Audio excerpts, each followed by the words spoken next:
Kita dah sampai kat pokok truk buaya. Jom kita bagi baju buah. Buahnya dah sebesar bola pingpong. Jadi kita boleh start letak baju buah. Tak banyak. Dia baru belajar berbuah ni. Baru 3 kali. 3 kali. Yang inilah kali pertama melekat buah sebesar pingpong. Tambahan pula dengan kawasan ni berdekatan dengan sempadan tanah.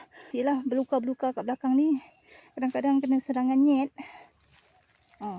Tu yang jadi cabaran yang sangat besar lah. Nak besarkan pokok dekat kawasan sempadan-sempadan tanah ni. Ada buahnya warna pink.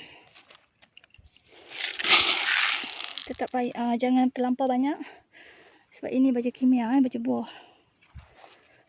Kita bagi dalam agak-agak macam ni. Agak-agak macam ni. Sekeliling awning kita bagi.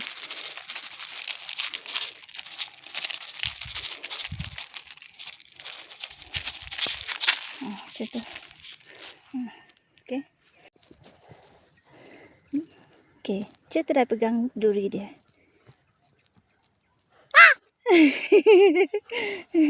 Yang ni. Alah, takut. Nanti dia cocok tangan saya. Dia cocok tangan saya. Dia tak. Jangan pegang kuat-kuat. Pelan je. Cocok pelan-pelan. Cuba rasa. Rasa pelan-pelan. Pelan-pelan.